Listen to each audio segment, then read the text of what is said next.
Bollywood silver screen presenting wrong turn the last resort. कहानी की शुरुआत में तो साइकिलिस्ट को दिखाया जाता है जो जंगल में वेस्ट वर्जीनिया में साइकिल चला रहे होते हैं, और तभी हमें थ्री फिंगर, सॉ टूथ और वन आई को दिखाया जाता है जो तीनों के तीनों आदमखोर हैं। वो इन दोनों ही लड़कों को मार देते हैं। अब इसी जगह पर हमें एक होटल दिखाया जाता है जिसका नाम हॉप स्प्रिंग होटल होता है। इसे दो भाई बहन चलाते हैं जिनका नाम जैक्सन और सैली है। जैक्सन और सैली रात को जंगल में जाते हैं जहां पर वो उन तीनों आदमखोर भाइयों से मिलते हैं जो कि थ्री फिंगर, सॉ टूथ और वन आई हैं। दरअसल ये सब के सब आपस में रिलेटिव हैं। जैक्सन और सैली इंसानों की तरह दिखते हैं लेकिन दिमागी तौर पर वो भी वहशी हैं। वहीं हमें इस घने जंगल में गाड़ी को आते हुए दिखाया जाता है जिसे डैनी नाम का लड़का चला रहा होता है। दरअसल कुछ दिन पहले उसे एक लेटर मिला था जिसमें लिखा था कि हॉप स्प्रिंग होटल तुम्हारा है, तुम यहाँ पर आ सकते हो। इसीलिए डैनी अपने दोस्तों के साथ यहाँ पर आ रहा होता है। जब ये होटल पहुंचते हैं तो जैक्सन और सैली इनका स्वागत करते हैं, लेकिन उन्हें नहीं पता था कि डैनी अपने दोस्तों के साथ यहाँ पर आएगा, जिसे देखकर वो बिल्कुल खुश नहीं होते। अब इसी होटल में एक बूढ़ी औरत रुकी हुई होती है और जब वो यहाँ से चेकआउट कर रही होती है तो उसे मार दिया जाता है, क्योंकि एक बार जो इस होटल में आता है उसे कभी भी यहाँ से जिंदा वापस नहीं जाने दिया जाता। अगली सुबह दिखाया जाता है कि डैनी की एक दोस्त मार्केट जाती है। तभी वो वहाँ पर नोटिस बोर्ड में देखती है कि वहाँ पर बहुत सारे लोगों की फोटोज हैं जो इस शहर से मिसिंग है, यानी कि उनका कुछ पता नहीं चला कि वो कहाँ गए। तभी यहाँ का शेरिफ आता है और वो वहाँ पर उस बूढ़ी औरत की भी फोटो लगा देता है जिसे रात को उन भाइयों ने मार दिया था। वहीं होटल में जैक्सन को दिखाया जाता है जो डैनी को अपने साथ शिकार पर चलने के लिए कहता है। डैनी उसके साथ चला जाता है और जैक्सन उसे सिखाता है कि शिकार कैसे करते हैं। दरअसल उसके दिमाग में बहुत कुछ चल रहा होता है। वहीं उन तीनों आदमखोर भाइयों को दिखाया जाता है जो शहर के शेरिफ को मार देते हैं। वहीं होटल में दिखाया जाता है कि डैनी के सभी दोस्त डैनी के लिए परेशान होते हैं क्योंकि डैनी ने किसी को नहीं बताया था कि वो शिकार पर जा रहा है। इसीलिए डैनी की जो गर्लफ्रेंड है जिसका नाम टोनी है वो अपने ही एक दोस्त को कहती है कि तुम डैनी को ढूंढने जाओ, और जब डैनी का वो दोस्त उसे ढूंढने के लिए जंगल में आता है तो वहां पर वो सॉ टूथ को देखता है। सॉ टूथ को देखकर वो भागना शुरू कर देता है और तभी वो डैनी से टकराता है, जिस वजह से दोनों के दोनों ढलान की तरफ लुढ़कना शुरू हो जाते हैं और डैनी का पैर कटीली तार में फंस जाता है, वो जख्मी हो जाता है। जैक्सन भी यहाँ पर आ जाता है और वो डैनी को कटीली तार से निकालकर वापस होटल ले आता है। होटल में रात को दिखाया जाता है कि जैक्सन की बहन जिसका नाम सैली है वो डैनी की टेक केयर कर रही होती है, उसके जख्मों पर मरहम लगा रही होती है, और तभी वहां पर डैनी की गर्लफ्रेंड टोनी आ जाती है। उसे देखकर सैली वहां से चली जाती है। अब डैनी को अगली सुबह दिखाया जाता है जिसे बहुत ही पीस और बहुत ही काम लग रहा होता है, क्योंकि एक दिन पहले उसने हिरन का शिकार किया था। उससे उसके दिमाग में बहुत बदलाव आया होता है। इसीलिए वो अपने दोस्तों को कहता है कि अब वो यहीं पर रहेगा और इस होटल को वो चलाएगा। वहीं डैनी के दो दोस्तों को दिखाया जाता है जो फैसला करते हैं कि वो यहाँ से वापस जा रहे हैं, लेकिन इस होटल के अंदर बहुत सारी एंटीक चीजें हैं जो कि बहुत ही बेशकीमती है। जाने से पहले वो चीजों को चुराना चाहते हैं और चीजें चुराने के लालच में वो नीचे बेसमेंट तक पहुंच जाते हैं, और तभी सैली ने देख लेती है और सैली के देखने के कुछ ही देर बाद यहाँ पर वो तीनों आदमखोर भाई आ जाते हैं, यानी कि थ्री फिंगर, सॉ टूथ और वन आई, और वो इन दोनों को मार देते हैं। इसके बाद दिखाया जाता है कि होटल के केयरटेकर यानी कि जैक्सन और सैली ये दोनों के दोनों डैनी के पास जाते हैं और उसे कहते हैं कि हम तुम्हें अपनी फैमिली से, अपने परिवार से मिलाना चाहते हैं। डैनी इनके साथ चला जाता है। ये दोनों उसे जंगल के रास्ते एक गांव में ले जाते हैं जहां पर बहुत सारे डिफॉर्म लोग होते हैं और ये सब के सब इन्हीं का परिवार है। ये डैनी को एक नशीली चीज पीने के लिए देते हैं और इसके बाद सैली उसे बताती है कि शुरू में यहाँ पर 3 परिवार रहने के लिए आए थे, जिसमें से एक परिवार हिलिकर्स का था और तुम उन्हीं के वंशज हो। जैक्सन उसे बताता है कि यहाँ पर जितने भी लोग हैं ये सब के सब प्योर ब्लड नहीं है, लेकिन तुम और सैली, तुम दोनों के दोनों प्योर ब्लड हो। अगर तुम दोनों शादी कर लेते हो तो तुम्हारे बच्चे बहुत ही बेहतरीन होंगे, उनका दिमाग बहुत तेज होगा जैसे कि थ्री फिंगर का है। अब यहाँ पर डैनी का पीछा करते हुए उसका एक दोस्त भी पहुंच चुका होता है, लेकिन उसे पकड़ लिया जाता है। वो डैनी से बहुत मदद मांगता है, लेकिन डैनी उसकी कोई भी मदद नहीं करता और उसे यहाँ पर मार दिया जाता है। डैनी अब अब अगली सुबह होटल पहुंचता है, जहां पर उसकी गर्लफ्रेंड टोनी उसे देखकर परेशान हो जाती है, क्योंकि अभी भी वो रात की नशीली चीज के नशे में होता है। उसका पूरा बिहेवियर चेंज होता है। वो डैनी को कहते हैं कि हमें यहाँ से चलना चाहिए, लेकिन डैनी साफ साफ मना कर देता है। वो कहता है कि मैं यहीं रहूंगा, तुम सब के सब चले जाओ। अब ये सारे दोस्त किचन में जाते हैं, जहाँ जाने के बाद इन्हें पता चल जाता है कि यहाँ पर जो भी लोग रहते हैं वो इंसानों को मारते हैं। ये सब के सब डर जाते हैं और यहाँ से भागना शुरू कर देते हैं, लेकिन तभी थ्री फिंगर अपने भाइयों के साथ यहाँ पर आ जाता है। वो इनका पीछा करता है और इनके एक साथी को पकड़ लेता है और तीनों भाई मिलकर उसे मार देते हैं। अब टोनी के साथ जो उसका दोस्त रॉड होता है वो उसे यहाँ से चलने के लिए कहता है, मगर टोनी डैनी के बिना यहाँ से नहीं जाना चाहती, इसीलिए वो डैनी को ढूंढने के लिए चली जाती है। वहीं अब रॉड यहाँ से निकलना चाहता है, लेकिन तभी उसका पैर एक ट्रैप में फंस जाता है, यानी कि अब वो यहाँ से हिल भी नहीं सकता और ये ट्रैप इतना मजबूत होता है कि इसे वो खोल भी नहीं सकता।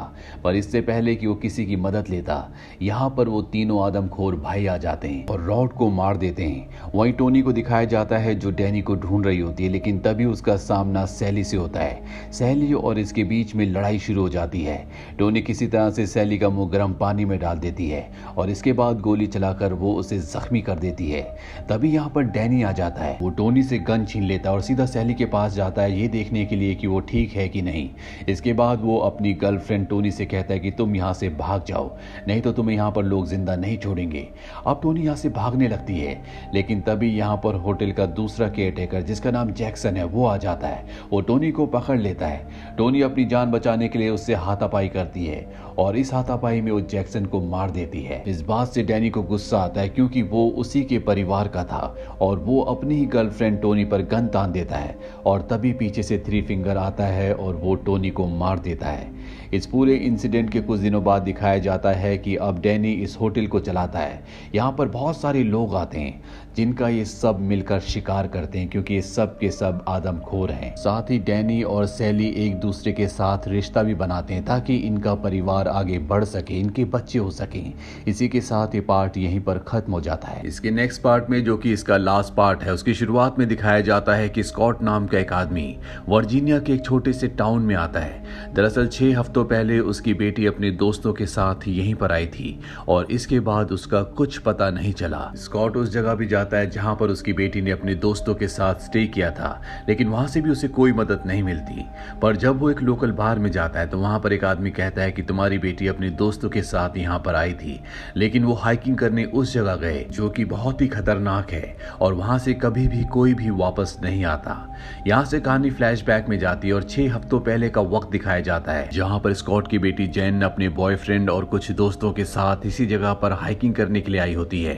और जब ये जंगल में हाइकिंग करने के लिए जाते हैं तो एक रॉन्ग टर्न ले लेते हैं। कुछ दूर जाने के बाद इन्हें सामने से लकड़ी का एक बहुत बड़ा टुकड़ा इन्हीं की तरफ आता हुआ दिखाई देता है। ये सब के सब उससे बचने की कोशिश करते हैं, पर ये उससे बच नहीं पाते। सब के सब घायल हो जाते हैं और इनका एक दोस्त मारा भी जाता है। ये सब समझ जाते हैं कि यहाँ पर बहुत खतरा है, इसीलिए सब के सब यहाँ से निकलना चाहते हैं, लेकिन चाहकर भी ये यहाँ से नहीं निकल पाते, क्योंकि ये इस जंगल में खो गए होते हैं। अब रात हो जाती है और इन सबको जंगल में ही अपना टेंट लगाना पड़ता है। रात को बिजली कड़कने की आवाज से जेन की नींद खुल जाती है और उसे एक साया दिखता है। इसके बाद उसे कुछ भी नहीं दिखता।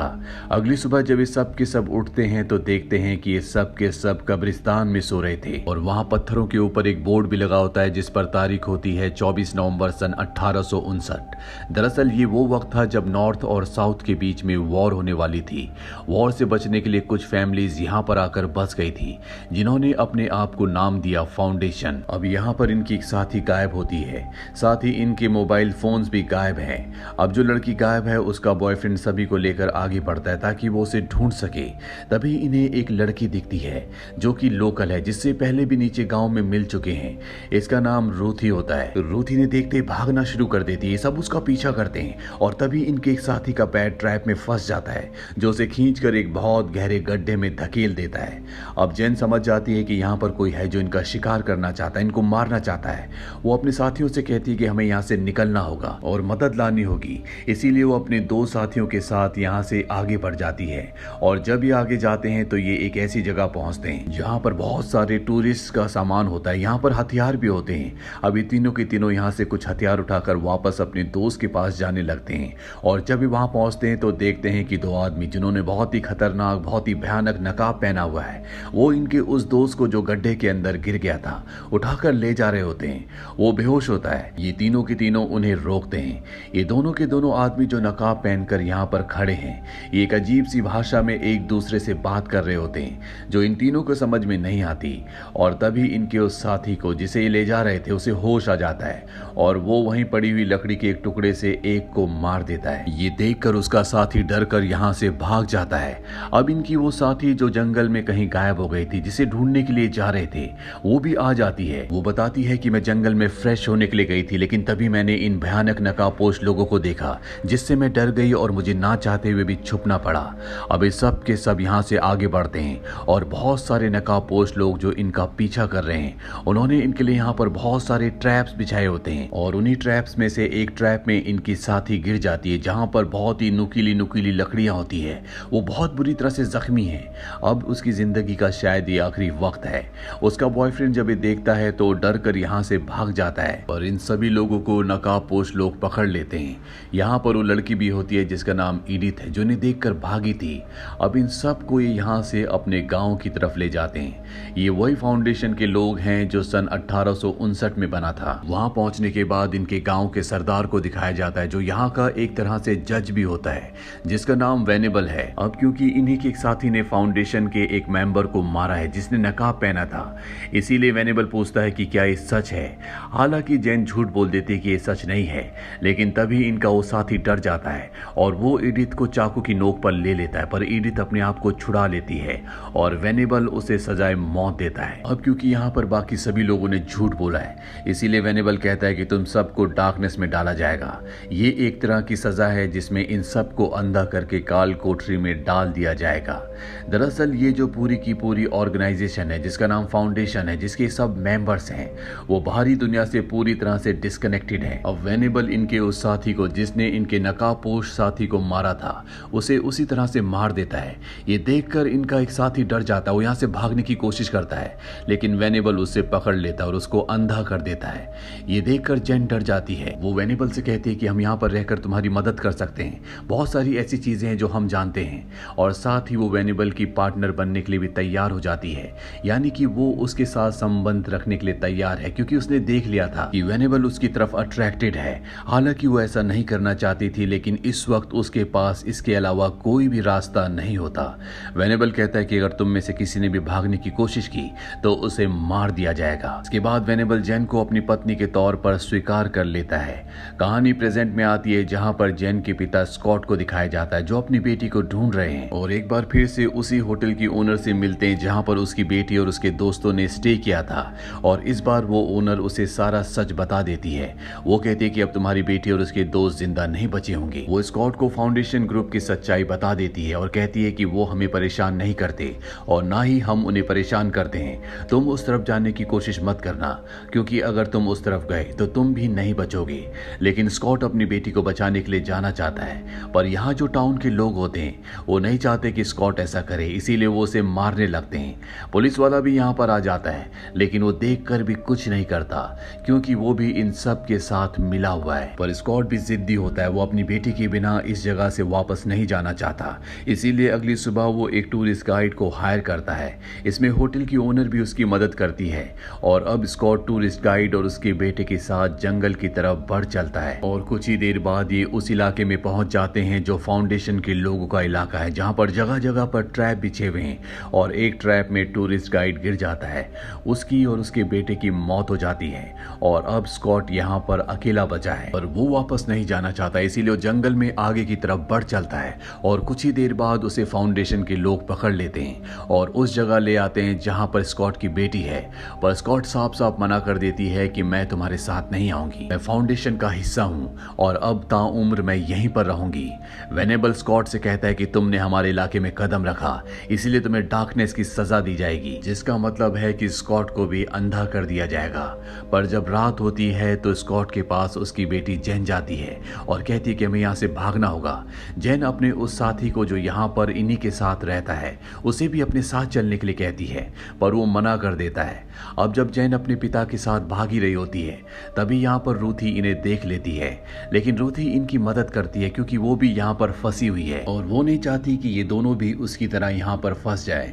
वो इन्हें एक रास्ता दिखाती है जो ट्रायल रूम की तरफ जाता है, जहाँ पर उन लोगों को रखा जाता है जिन्हें अंधा कर दिया गया है। स्कॉट और उसकी बेटी जेन उसके अंदर जाते हैं, जहाँ पर बहुत सारे लोग जो पूरी तरह से ब्लाइंड हैं वो यहाँ पर एक नर की जिंदगी जी रहे होते हैं। यहाँ पर जेन का दोस्त भी होता है जिसकी हालत बहुत ज्यादा खराब होती है। जेन उसे मर्सी किलिंग देती है क्योंकि वो जानती है कि ये उनके साथ नहीं जा सकता और यहाँ पर ऐसी जिंदगी जीने से अच्छा है कि वो मर जाए। अब इससे पहले कि ये यहाँ से बाहर निकलते, एडिथ और उसका साथी इन पर हमला कर देता है, लेकिन जेन उन दोनों को मार देती है और अब जेन अपने पिता के साथ यहाँ से बाहर निकल जाती है, जहाँ पर इन्हें नेड नाम का आदमी मिलता है जो अपने साथियों के साथ यहाँ पर होता है।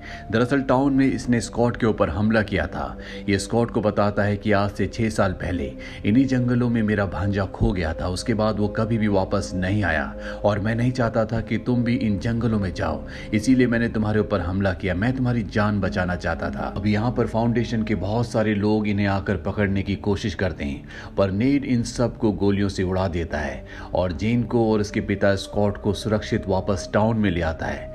इस घटना को अब कुछ महीने बीत चुके हैं। स्कॉट और उसकी बेटी जेन अब इस सदमे से पूरी तरह से उभर चुके हैं। एक दिन जेन के घर पर वेनेबल और रूथी आते हैं। वेनेबल जेन की स्टेप मॉम को झूठ कहता है कि वो उनके नए पड़ोसी हैं और जब शाम को जेन घर वापस आती है तो वो देखती है कि वहां पर वेनेबल है। वेनेबल अपनी मॉम को और अपने स्टेप ब्रदर को अंदर भेज देती है। वेनेबल देखता है कि जेन प्रेग्नेंट है। वो समझ जाता है कि उसके पेट में उसी का बच्चा है। जेन वेनेबल से कहती है कि मैं तुम्हारे साथ चलने के लिए तैयार हूँ, लेकिन तुम मेरी फैमिली को कुछ नहीं कहोगे और आज के बाद यहाँ पर कभी नहीं आओगे। इसके बाद जेन वेनेबल के साथ बैठकर उसकी गाड़ी में यहाँ से निकल जाती है। गाड़ी में वेनेबल के और भी साथी होते हैं, यानी कि फाउंडेशन के लोग, लेकिन तभी इनकी गाड़ी का एक्सीडेंट हो जाता है और इस मौके का फायदा उठाकर जेन वेनेबल और उसके साथियों को मार देती है और रूथी, जिसने जंगल में उसकी और उसके पिता की मदद की थी, उसका हाथ पकड़कर अपने घर की तरफ चल देती है और इसी के साथ ये फिल्म खत्म हो जाती है। रॉन्ग टर्न की ये फिल्म बाकी सभी फिल्मों से अलग है क्योंकि पिछले सभी पार्ट्स में रॉन्ग टर्न का थीम सेम था, जिस वजह से लोग शायद बोर हो गए थे और डायरेक्टर ने, राइटर ने इसीलिए थीम को बदलने की कोशिश की है। उम्मीद करते हैं कि आपको ये कहानियां पसंद आई होंगी।